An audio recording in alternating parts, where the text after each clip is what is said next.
वो समाज जिसने बिहार को 5 मुख्यमंत्री दिया, वो समाज जिसके 40 विधायक जीत कर आए थे साल 1980 के बिहार विधानसभा चुनाव में, ब्राह्मण समाज की हम बात कर रहे हैं। और इस वीडियो में हम चर्चा करेंगे कि आखिरकार उस समाज का ऐसा पतन क्यों हो गया कि 2020 विधानसभा में मात्र 12 उनके विधायक ही जीतकर बिहार विधानसभा पहुंचे हैं। और जो मंत्री बने हैं मंगल पांडे, उनका क्या रिप्रेजेंटेशन है बिहार के ब्राह्मण समाज में। इन तमाम मुद्दों पर हम चर्चा करेंगे। मेरा नाम उदित तारियन है और एचएस बिहार पर आप ये वीडियो देख रहे हैं। इस वीडियो में हमारे साथ आदेश पुरी भी मौजूद हैं। सबसे पहले आपको हम एक सूची बताते हैं, उन 12 प्रत्याशियों के नाम आपको हम बताते हैं जो जीत कर बिहार विधानसभा इस बार पहुंचे हैं। सबसे पहले गोविंदगंज से सुनील मणि त्रिपाठी भाजपा के टिकट पर चुनाव जीते हैं। बेनीपट्टी से विनोद नारायण झा बीजेपी से जीते हैं। झंझारपुर से नीतीश मिश्रा, जगन्नाथ मिश्रा के पुत्र, बीजेपी से जीते हैं। सहरसा से आलोक रंजन, बेनीपुर से विनय चौधरी जेडीयू के टिकट पर चुनाव जीते हैं। केवटी से मुरारी मोहन झा बीजेपी से जीते हैं। कुचायकोट से अमरेंद्र पांडे उर्फ पप्पू पांडे जेडीयू से जीते हैं। बरहरिया से बच्चा पांडे आरजेडी से जीते हैं। महाराजगंज से विनय शंकर दुबे कांग्रेस के टिकट पर चुनाव जीते। शाहपुर से शिवानंद तिवारी के पुत्र राहुल तिवारी आरजेडी के टिकट पर चुनाव जीते। बक्सर से संजय तिवारी उर्फ मुन्ना तिवारी कांग्रेस के टिकट पर चुनाव जीते। और कराहगर से पहली दफा संतोष मिश्रा जीते हैं चुनाव कांग्रेस के टिकट पर। जी हाँ, ये तमाम जो 12 नाम आपने सुना, ये ब्राह्मण नाम है, विधायक बने हैं इस विधानसभा के चुनाव में। 5 मुख्यमंत्री रहा है इस समाज से, विनोदानंद झा से लेकर केदार पांडे, और साथ ही साथ जगन्नाथ मिश्रा 3 बार मुख्यमंत्री बने हैं। क्या कारण है कि ब्राह्मणों का ऐसा पतन हो गया? कुछ अहम सवाल हैं जिसका जवाब ब्राह्मण समाज जरूर मांगता होगा। पहला तो सवाल ये कि मंगल पांडे जो कि सारण प्रमंडल से आते हैं, 24 विधानसभा सीटें हैं सारण प्रमंडल में, वहां पर 6 विधानसभा सीट गोपालगंज से है, 10 सारण से है और 8 विधानसभा सीट सिवान से है। मात्र 1 प्रत्याशी जीता है एनडीए में और वो भी जेडीयू के टिकट पर, कुचायकोट से अमरेंद्र पांडे। उसके बाद और जो दूसरा नाम इस मंडल से जीता है वो महाराजगंज सीट से विनय शंकर दुबे हैं, पर वो कांग्रेस के टिकट पर जीते हैं। ब्राह्मण जो है वो पेटेंट वोटर माना जाता है भाजपा का। भाजपा में मात्र 5 ही ब्राह्मण जीते हैं, जेडीयू से 2, कांग्रेस से 3 जीते हैं और राजद से 2। मंगल पांडे से हम शुरुआत करेंगे। आदेश जी, आपसे पहला सवाल है, 24 सीटें हैं सारण प्रमंडल में, मंगल पांडे रिप्रेजेंट करते हैं ब्राह्मणों को बिहार में, वो उनका गृह क्षेत्र है। एक भी विधायक नहीं जीता भाजपा से, टिकट तक नहीं दिया गया है, क्या कारण है? देखिए, जब टिकट ही नहीं दिया जाएगा तो जीतेंगे कहाँ से। और हम आपको बता दें कि जो बिहार में ब्राह्मणों की स्थिति है, एक बस फेस दिखाने के लिए है। अब यह बात करें ब्राह्मण के प्रतिनिधित्व का, तो सबसे पहले हम बात करते हैं बीजेपी से। 2 प्रमुख चेहरे हैं, मंगल पांडे एमएलसी जी, और सुनील चौबे वो हैं जीत के जाते हैं बक्सर से और अभी राज्य मंत्री हैं स्वास्थ्य क्षेत्र में जी। वही बात करें आरजेडी से, 2 बड़े चेहरे यहाँ भी हैं, शिवानंद तिवारी और फिर से मनोज झा, दोनों राज्यसभा से जाने वाले जो कि चुनाव नहीं लड़ते हैं जी। फिर से बात करें जदयू की संजय झा एमएलसी जी। फिर से बात करें कांग्रेस का मदन मोहन झा, वो भी एमएलसी, और कीर्ति आजाद झा चुनाव हार गए, अभी बाहर हैं, इलेक्शन जी। तो एक जो ब्राह्मण चेहरा है, बस प्रवक्ता और एक ऊपर में रोल दिया गया है, लेकिन उनको वोटिंग और जनता के बीच में जाने से रोक दिया गया है जी। आपको बता दें, आपने बताया कि 1900 श्री बाबू के निधन के बाद से लालू यादव के आने तक, यानी 1961 से लेकर 1990 तक 5 मुख्यमंत्री ब्राह्मणों के होंगे, चाहे वो विनोदानंद झा हो, केदार पांडे हो, फिर जगन्नाथ मिश्रा, बिंदेश्वरी दुबे और भागवत झा आजाद जी। भागवत झा आजाद, हाँ, 5 ये हुए उस समय। और सबसे बड़ी बात है कि 6% जनसंख्या है ब्राह्मणों की लगभग बिहार में जी। और 2.5 दर्जन ऐसे सीट है, लगभग 30 ऐसे सीट है जहाँ पर ब्राह्मण जो है डिसाइडिंग होते हैं। अच्छा, लेकिन सबसे बड़ी बात है कि लगातार जो ब्राह्मणों का जो प्रतिनिधित्व है वो घटते जा रहा है। आपको बता दें कि जदयू ने मात्र 3 टिकट दिए थे जी। और आपने सिवान का बात किया, सिवान में देखिए, एक मैं ये बात एकदम क्लियर बोलना चाहता हूँ कि बिहार में एक ठेकेदारी की प्रथा चल रही है, चाहे वो बिहार लेवल पे हो चाहे अपने क्षेत्र लेवल पे हो। वहाँ पर हर एक जो एक नेता जो है, जो किसी पार्टी का है, वो स्वयंभू बना हुआ है और किसी को दूसरे को बाहर निकलने देने की कोशिश नहीं करता है। उनका यही रहता है कि अगर ये दूसरा आ जाएगा तो फिर हमारा इस जाति से वर्चस्व इस क्षेत्र में कम हो जाएगा जी। मंगल पांडे के साथ भी यही स्थिति है कि आप ये सोचिए कि पूरा सारण प्रमंडल में और खासकर छपरा में ब्राह्मणों की संख्या काफ़ी ज़्यादा है, गोपालगंज में ज़्यादा है, वहाँ पर जो भाजपा है एक भी आदमी को टिकट नहीं देता है। तो इसके पीछे जो है ऐसा नहीं है कि ब्राह्मण कैंडिडेट वहाँ पर नहीं जीत सकते हैं, वहाँ पर है कि फेस को अपने बचा के रखना। और यही कारण है कि ब्राह्मण चेहरे के रूप में एमएलसी होते हुए भी मंगल पांडे को मंत्रालय में जगह मिला। अगर यही कोई दूसरा विधायक जीत के आता उस क्षेत्र का तो हो सकता था कि इनकी दावेदारी कमजोर हो सकती थी। दूसरी बात मैं बता दूं आपको चंपारण की, चंपारण गढ़ है बीजेपी का। और चंपारण पर हम आते हैं आदेश जी। उससे पहले आपको बताया, इन्होंने जिक्र किया गोपालगंज का। गोपालगंज बिहार का मिथिला के बाद अगर हम भोजपुर क्षेत्र की बात करें जो 10 जिला आता है उसमें सबसे बड़ा केंद्र माना जाता है ब्राह्मणों का। उसके बाद बक्सर आता है और वहां से 2 राजपूत प्रत्याशी जीतते हैं। गोपालगंज से सुभाष सिंह जीते हैं और राम प्रवेश राय बरौली से जीते हैं। टिकट नहीं देने की आप बात कर रहे हैं। 6% का इन्होंने बात किया कि आबादी से ज्यादा वो 6% है। 12 विधायक जीते हैं 243 में, 12 जो है वो 5% से भी कम हो जाता है, 4.5%। मतलब जितनी उनकी आबादी है उतना रिप्रेजेंटेशन भी नहीं है। अब चंपारण पर हम चलते हैं जिसका ये जिक्र कर रहे हैं। राधा मोहन सिंह का पॉलिटिक्स है वहां पर, कंप्लीट डोमिनेटिंग फिगर है वहां पर। वहां से कुल 21 विधानसभा सीटें हैं, 12 और 9। ब्राह्मण कितने जीते हैं?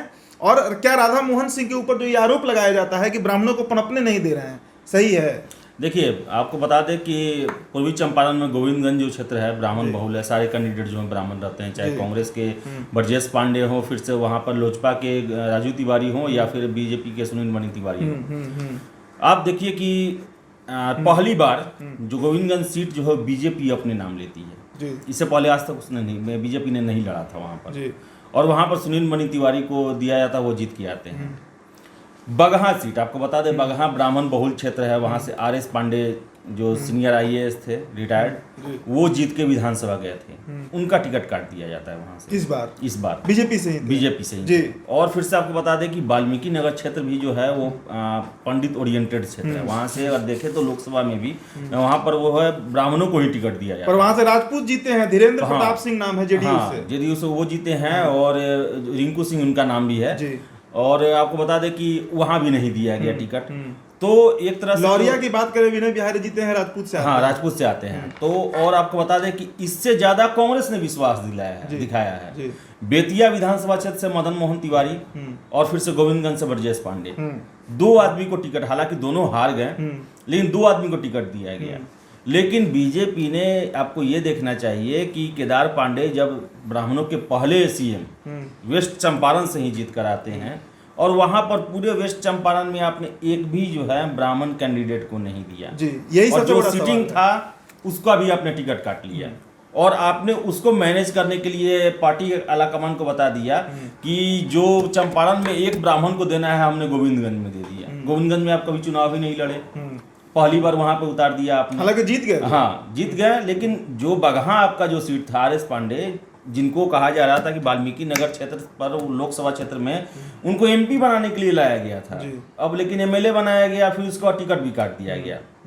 तो चंपारण क्षेत्र में जो है वो ब्राह्मणों को एक तरह से कहें तो पूरी तरह साइड किया गया है वहाँ पर। और गोविंदगंज चूंकि बहुल इलाका है, 60% वहाँ का वोटर जो है वो ब्राह्मण है, इसलिए वहाँ मजबूरी है देना, नहीं तो वो भी पत्ता साफ रहता वहाँ से। तो इसका मतलब ये है कि बीजेपी भी ये समझ गई है कि ब्राह्मण तो हमको वोट देंगे ही देंगे, लेकिन टिकट देना कोई जरूरी नहीं। वही जो कैस्तो कहा है, कल हमने इस पर वीडियो भी किया था।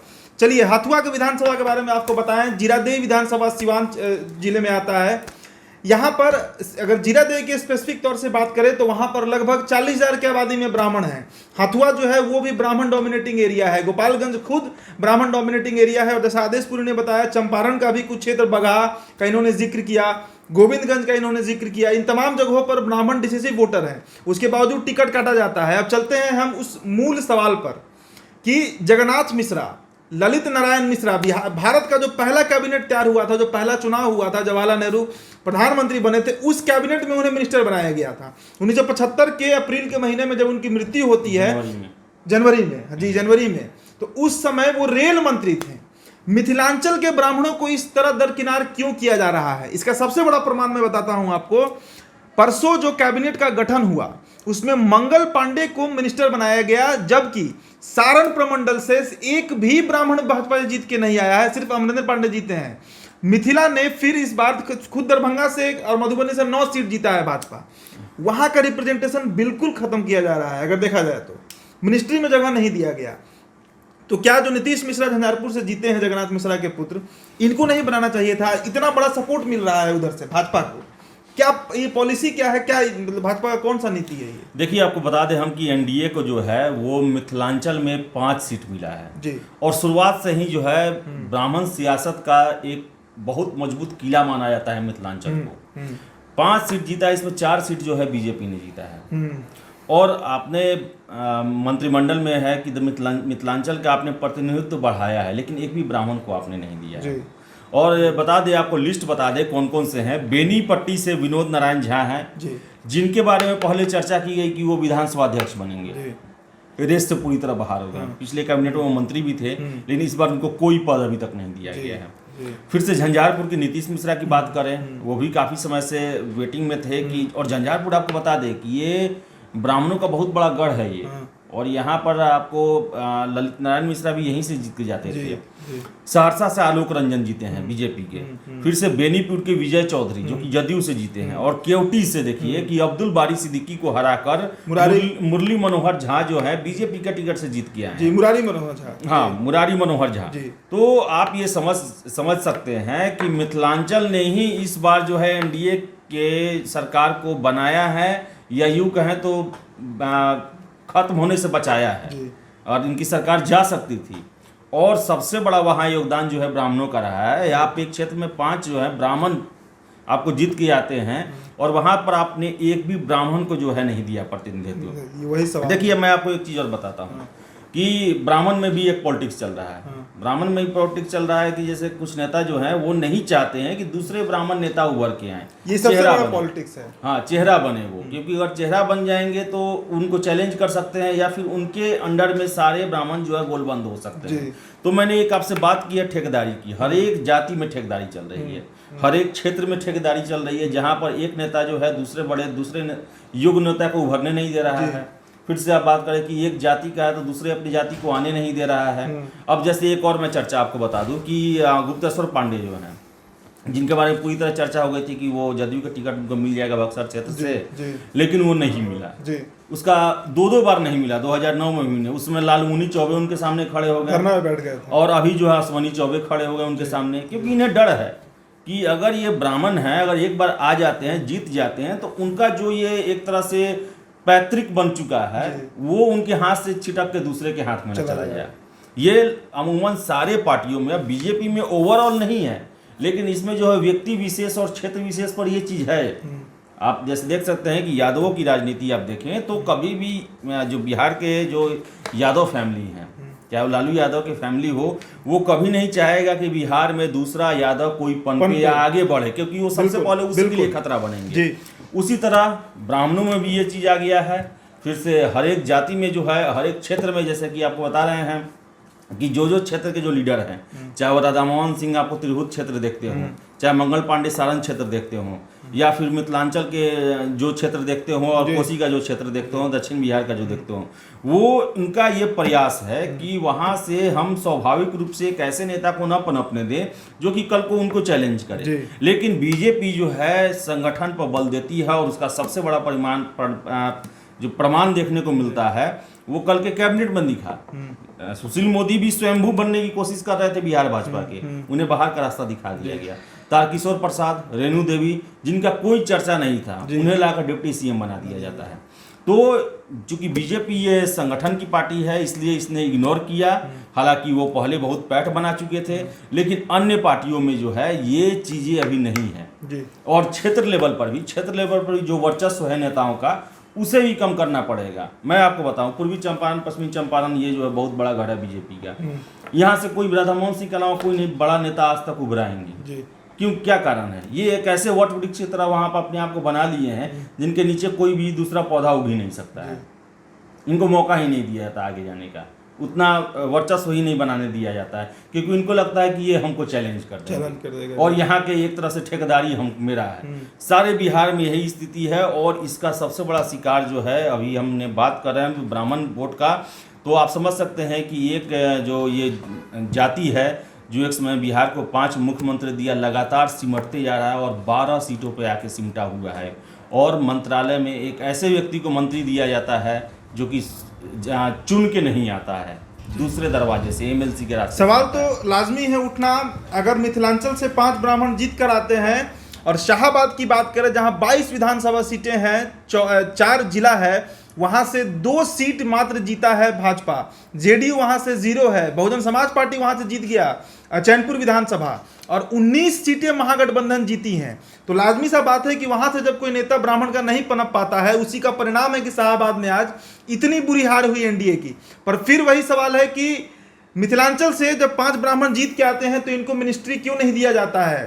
तिरहुत क्षेत्र में क्यों राधा मोहन सिंह के अलावा कोई चेहरा पनप नहीं पाता है? और मंगल पांडे किस बुनियाद पर बन पाते हैं मंत्री, जबकि सारण प्रमंडल के 24 विधानसभाओं में एक भी ब्राह्मण एनडीए से, माफ कीजिएगा, बीजेपी से जीतकर नहीं आता है? क्या बोल रहे हैं आदेश? एक बात मैं बता दूं कि समझिए कि मिथिलांचल के ब्राह्मणों का जो है कितना दबदबा एक समय में हुआ करता था कि बेनीपट्टी से सीतामढ़ी जो रोड जाती है उसमें 108 गांव है जी, जहां पर हर एक साल जो है मैथिल ब्राह्मणों का एक वैवाहिक सभा होता था जी, सौराठ सभा कहते हैं। सौराठ सभा कहते जी, हैं। जी, जी। और यहीं पर जो है मैथिल ब्राह्मणों की सियासत जो है होती थी, और वहीं पर डिसाइड किए जाते थे कि मिथिला क्षेत्र किस क्षेत्र से कौन सा जो है उम्मीदवार बनेगा। जी। समझिए कितना उसमें दबदबा था, जी। कितनी पैठ थी उनकी, और कितना बिहार की राजनीति पर डोमिनेट करते थे।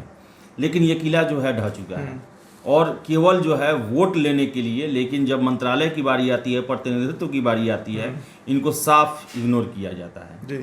तो ये आप समझ सकते हैं कि उनके साथ, ब्राह्मणों के साथ, और यूं कहें तो सवर्णों के साथ जो सरकार है, चाहे वो आरजेडी की रहे, चाहे जदयू की रहे, चाहे एनडीए की रहे, उनके साथ पूरा जो है एक न्याय जो है मेरे ख्याल से नहीं होता दिखता है। जबकि वही आपको वैश्य समुदाय से डिप्टी सीएम दिया जाता है, नोनिया समुदाय से डिप्टी सीएम दिया जाता है, हर एक जाति के हिसाब से प्रतिनिधित्व दिया जाता है। लेकिन एक मंगल पांडे को देखिए आप, 6% वोट जो है 2.5 दर्जन सीट पर जो डोमिनेट करते हैं, उसका एक व्यक्ति को प्रतिनिधित्व नहीं दे सकते हैं जी। तो 2 जो अहम सवाल इस चर्चा से निकलकर सामने आया कि 2 सीटें राजद को मिली हैं ब्राह्मण कोटे से, यानी कि 2 ब्राह्मण राजद से जीते हैं और 2 ब्राह्मण जेडीयू से भी जीते हैं। तो क्या अंतर है जेडीयू और आरजेडी में? हालांकि 3 कांग्रेस से जीते हैं, कांग्रेस का तो खैर परंपरागत वोट भी ब्राह्मण का रहा है। और दूसरा सवाल, 6% जिस जाति की आबादी है बिहार में, उसके 4.5% कैंडिडेट ही क्यों जीतकर बिहार विधानसभा पहुंच पाए हैं? हालांकि 2 की संख्या बढ़ी है, 2015 में 10 ही ब्राह्मण जीते थे, पर 2020 में इनकी संख्या 12 हो गई है। ये अहम सवाल है जिसका जवाब ब्राह्मण समाज जरूर मांग रहा होगा बिहार की राजनीति से, बिहार के राजनेताओं से, और बिहार सरकार यानी कि नीतीश कुमार से। कैसा लगा आपको ये वीडियो? आपकी प्रतिक्रिया का हमें इंतजार रहेगा। हमारा कमेंट बॉक्स खुला है, चैनल को सब्सक्राइब कर लीजिएगा। धन्यवाद।